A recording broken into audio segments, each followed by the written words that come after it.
Ibu bapak, saudari dan saudara yang terkasih di dalam Tuhan Yesus Kristus, kembali kita berjumpa di dalam renungan mingguan hari Rabu tanggal 17 September 2025.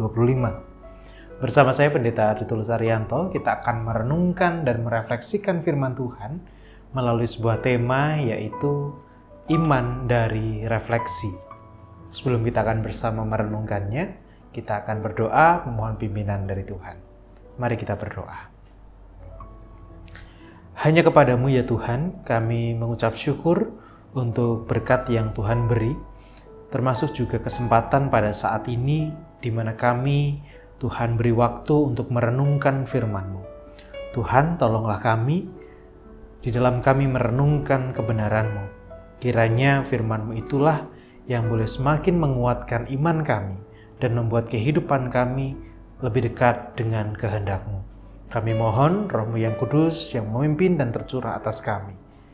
Hanya di dalam nama Tuhan kami Yesus Kristus, kami serahkan perenungan kami saat ini. Amin.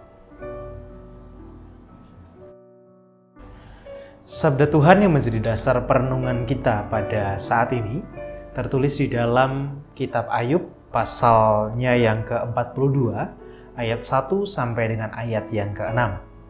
Ayub pasal 42 ayat 1 sampai dengan 6, yang demikian sabda Tuhan bagi kita. Sebuah perikop, Lembaga Alkitab Indonesia memberikan judul, Ayub mencabut perkataannya dan menyesalkan diri.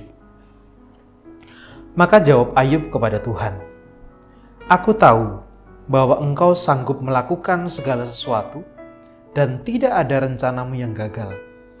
Firman-Mu, siapakah dia yang menyelubungi keputusan tanpa pengetahuan? Itulah sebabnya tanpa pengertian, aku telah bercerita tentang hal-hal yang sangat ajaib bagiku dan yang tidak kuketahui. Firman-Mu, dengarlah, maka akulah yang akan berfirman. Aku akan menanyai Engkau, supaya Engkau memberitahu aku. Hanya dari kata orang saja aku mendengar tentang Engkau, tetapi sekarang mataku sendiri memandang Engkau. Oleh sebab itu, aku mencabut perkataanku dan dengan menyesal, aku duduk dalam debu dan abu." Demikian pembacaan sabda Tuhan, yang berbahagia ialah setiap orang yang mendengarkan dan memeliharanya. Haleluya. Ya. Mungkin sebagian dari kita atau hampir semua orang dari kita setuju ketika ada yang mengatakan bahwa ngomong kui gampang, ngelakoni angel. Atau berbicara itu mudah, tetapi melalui atau melakukan sesuatu itu tidak semudah dengan yang dikatakan. Demikian juga ketika kita berbicara tentang iman. Iman yang kita ungkapkan dalam perkataan itu sangat mudah. Ketika kita mengatakan bahwa, ya Tuhan menyertai kita, ya Tuhan memberkati kita, Tuhan pasti menolong, dan lain sebagainya. Terlebih ketika kita mengatakan itu kepada orang lain. Sudah percaya saja Tuhan pasti memberkati. Percaya saja Tuhan pasti menolong. Tetapi bagaimana ketika kita berada dalam situasi yang mengharuskan kita untuk percaya betul-betul pada perkataan-perkataan itu?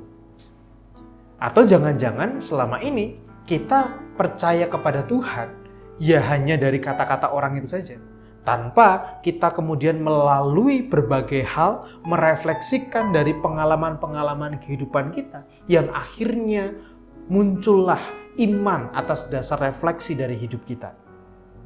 Berbahaya ketika kita beriman hanya dari kata orang. Oh, Pak Pendeta ngomong begini. Oh, si A ngomong begini. Ah, si B ngomong begitu. Maka saya percaya. Itu berbahaya. Kenapa? Karena kita tidak betul-betul menghidupi itu. Iman yang kita munculkan hanya berdasarkan keterangan orang saja. Maka bisa jadi fondasi yang kita bangun tidaklah kuat. Fondasi iman yang kita bangun bisa saja sangat rapuh dan ringkih. Berbeda halnya dengan apa yang dialami atau dinyatakan oleh Ayub di dalam teks yang kita baca. Untuk Ayub bisa mengatakan seperti yang tadi kita renungkan, dia mengalami proses yang sangat panjang. Ia mengalami persoalan yang begitu berat. Ia mengalami pergumulan yang begitu hebat. sampai dia memunculkan protes, ia bertengkar dengan Tuhan, ia berardu argumen dengan Tuhan, bahkan dia juga sampai menolak sahabat-sahabatnya karena disebut sebagai penghibur sialan begitu. Dia mengalami gejolak yang begitu hebat di dalam hidupnya.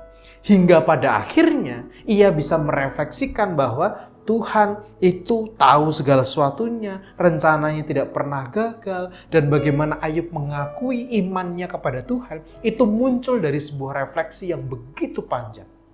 Tapi pertanyaannya adalah, apakah kita juga membangun iman kita atas refleksi itu? Ataukah setiap pengalaman yang kita jumpai dalam hidup kita, tidak kita sarikan di dalam sebuah refleksi yang akhirnya menghidupi sebuah iman atau memunculkan sebuah iman? Jangan-jangan pengalaman yang kita lalui ya sudah berjalan begitu saja. Pengalaman hidup seolah-olah menjadi sebuah rutinitas yang hanya jalani tanpa ada sebuah refleksi. Refleksi yang kemudian dilakukan untuk menghasilkan sebuah iman, maka akan membuat fondasi iman itu menjadi semakin kuat. Jangan berhenti untuk berefleksi. Karena tanpa sebuah refleksi, maka iman itu sejatinya adalah mati. Karena iman itu akan menjadi sesuatu yang kosong, tidak ada isinya. Seolah-olah bagus, tetapi dalamnya itu kosong, kopong, tidak ada muatannya, tidak ada isinya. Oleh karena itu, mari hasilkan iman kita kepada Tuhan melalui refleksi keseharian kita. Dari apapun, pengalaman besar, pengalaman kecil, kehidupan keseharian kita, mujizat yang besar, atau bahkan juga pengalaman yang sangat sederhana. Refleksikan itu. Dan jangan berhenti untuk berefleksi dan belajar. Supaya iman yang kita bangun punya fondasi yang kuat di dalam Tuhan. Tuhan memberkati. Amin.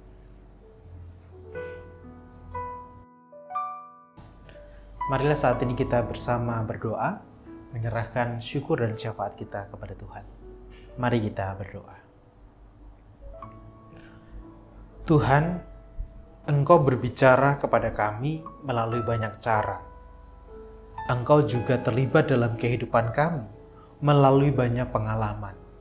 Tetapi seringkali ya Tuhan, pengalaman dan apa yang terjadi dalam kehidupan kami hanya kami lewatkan begitu saja tanpa ada sebuah refleksi di dalamnya. Ajar kami ya Tuhan untuk meneladan apa yang dinyatakan oleh Ayub di dalam refleksinya untuk semakin mengenal Engkau dan semakin beriman kepadamu. Dan kiranya dalam kehidupan kami pun, kami boleh mendasari iman kami dari setiap refleksi-refleksi yang kami lakukan atas berbagai dan setiap pengalaman yang ada dalam hidup kami. Saat ini ya Tuhan, kami bersama hendak berdoa bagi saudara-saudara kami dalam pergumulannya, oleh karena sakit yang dirasakan, baik oleh karena usia, oleh karena fisik yang menurun, ataupun juga oleh karena sakit yang sedang dialaminya. Bapa, kami berdoa untuk Ibu Tegira Sariman, Ibu Rusmiati Suhardi, Bapak Priyono, Ibu Murjangkung, Ibu Endang Karno, Ibu Kun Mariatin Subardi, Bapak Saharun, Bapak Bardi Benyamin, Ibu Sardi Putih Santoso, Bapak Christian Dauriwu, Bapak Elias Sariman, Bapak dan Ibu Sunarto Saputro, Ibu Mardi Utomo, Ibu Yatmiartini Rosti, Ibu Sri Suwarsi Rahayu, Ibu Ami Birowo, Anak Amoresya, Ibu Sri Utami Suprapto, Ibu Margono, Bapak Sulistianto Biaki, Bapak Cahyo Muntati, Ibu Indira Puspasari, Bapak Warsito Utomo, Ibu Endang Joko Triyono, Ibu Ana Rosalia, Bapak Edin Krusma Yulianto, Bapak Pendeta Emeritus Dwedi Nugroho, Ibu Eneta Nesip, Ibu Pratiwi Hadi Wahyono, Anak Nasi Alna Putri, dan juga saudara kami yang lain. Tuhan, kiranya Engkau yang hadir dalam kehidupan mereka, dalam perjuangan mereka untuk sembuh, dalam perjuangan mereka untuk mendapatkan pengobatan yang terbaik.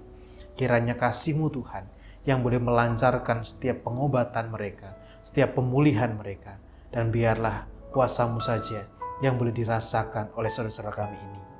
Demikian juga menyerahkan untuk berbagai pergumulan kami yang lain yang kami miliki. Tuhan, kiranya Engkau yang hadir menolong kami di dalam pergumulan kami. Ketika kami merasa lemah, kiranya Engkau yang menguatkan. Ketika kami merasa bahwa kami hampir terjatuh, kiranya Engkau yang menopang kami. Semuanya ini Tuhan, hanya kami pinta dan kami serahkan ke dalam tangan kuasa Tuhan. Di dalam nama Tuhan kami Yesus Kristus, kami berdoa. Amin.